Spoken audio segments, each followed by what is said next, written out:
तो उन्होंने सोचा कि शायद इस संसार में मैं ही सबसे ज्यादा शक्तिशाली हूं, या मेरे से ही इस संसार की उत्पत्ति हुई है।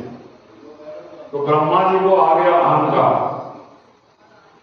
तो उन्होंने सोचा मैं अपनी परीक्षा लेके देखता हूं कि जिस कमल में मैं बैठा हूं उसको हिला के देखता हूं, यदि वो हिल गया तो समझ लो मेरे से कोई बड़ा और भी है नीचे। उन्होंने जैसे ही कमल कुंज को हिलाया तो धड़ाम से वो गिर गए। तो देखा भगवान विष्णु के चरणों में गिरे। तो उनको लगा कि नहीं, मेरे से बड़ा तो कोई और भी है। तो भगवान विष्णु ने उनके जो घमंड था, अभिमान था कि मैंने ही सृष्टि पैदा कर रहा हूं और इसको उपजाने वाला मैं ही हूं, ये अभिमान का शमन हो गया। भगवान जब भी तुमको अपनी भक्ति में लाएंगे ना, अभी तुम नहीं हो, जब लाएंगे तो तुम्हारे अहंकार का शमन कर देंगे, उसको खत्म कर देंगे।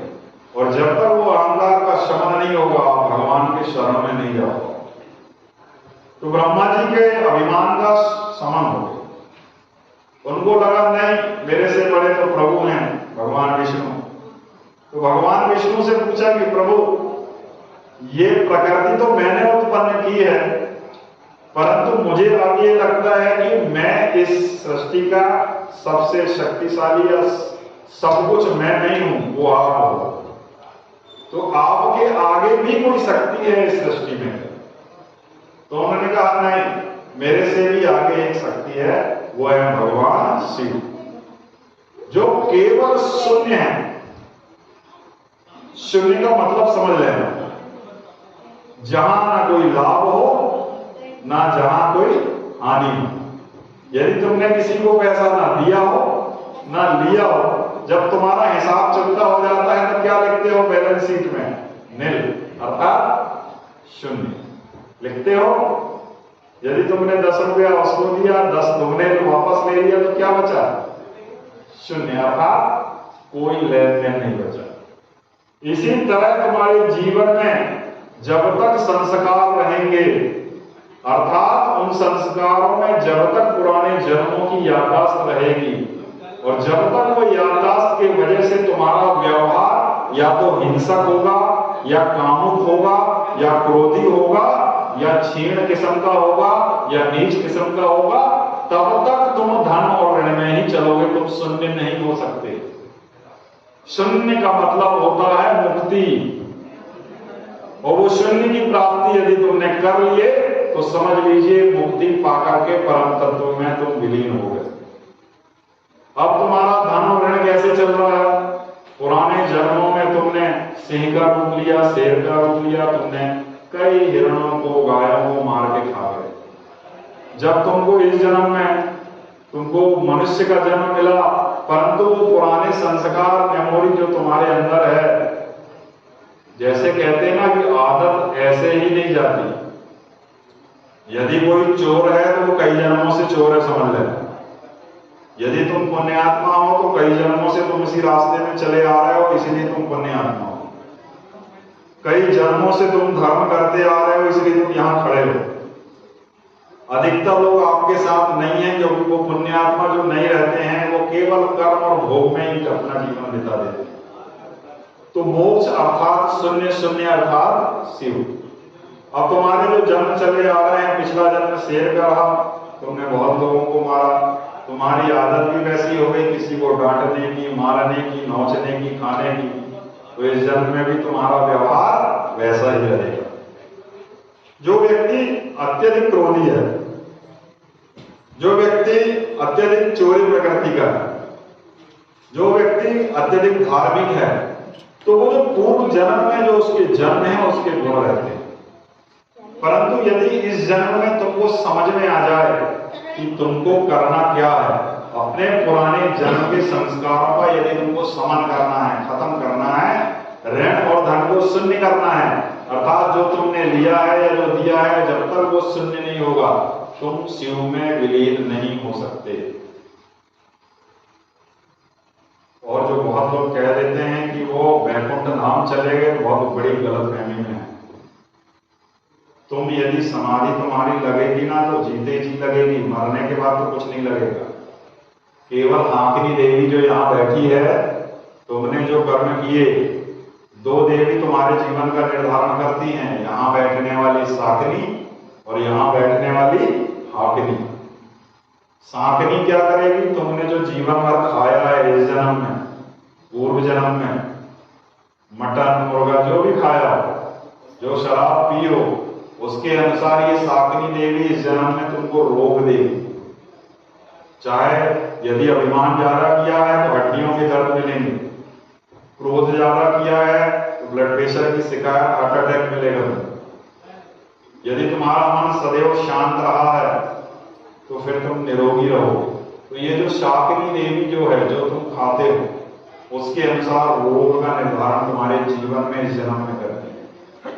और ये जो आखिरी देवी है, जो तुमने कर्म किए आए हो पुराने जन्म से आज तक के, जब तुमको ले जाकर के जलाएंगे और अग्नि प्रज्वलित करेंगे तो ये शरीर जल जाएगा और इसके पंच तत्वों में से जल उड़ जाएगा, वायु अग्नि में समाविष्ट हो जाएगी, पृथ्वी ये भी नष्ट हो जाएगा। ये शरीर का अधिकतर भाग पृथ्वी तत्व से ही बना है।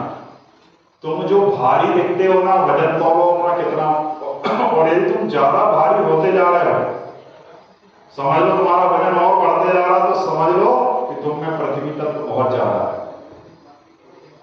फिर वायु तत्व की परीक्षा कर लो। यदि तुमको कहीं से सुन्नता आ रही है या कोई दर्द का रोग बना है तो समझ लो तुम्हारे शरीर के अंदर वायु कुपित हो गई है, इसलिए तुमको वायु इनबैलेंस है तुम्हारी। अब तीसरा तत्व आता है पृथ्वी। पृथ्वी तत्व भारीपन का संकेत देता है कि तुम कितने वजनदार हो। जो व्यक्ति ज्यादा मोटा दिख जाए, भारी दिख जाए, तो समझ लेना उसमें पृथ्वी तत्व की अधिकता है, अर्थात वो तामसी गुण का है, अर्थात वो लाभ और हानि के विषय में ही ज्यादा सोचता है, अपनी मुक्ति के विषय में उसको सोचने का समय नहीं। समझ रहे? अब तीन तत्व तुम समझ गए। अब तुमको ले जाए जलाए तो तुम्हारे अंदर से वायु तत्व अग्नि तत्व में विलीन हो जाता है। तुम देखना जहां भी आग लगाओगे और ऑक्सीजन मिलेगी तो आग भड़क जाएगी, भड़केगी नहीं तो ऑक्सीजन यानी वायु तत्व आपका खत्म हो जाएगा।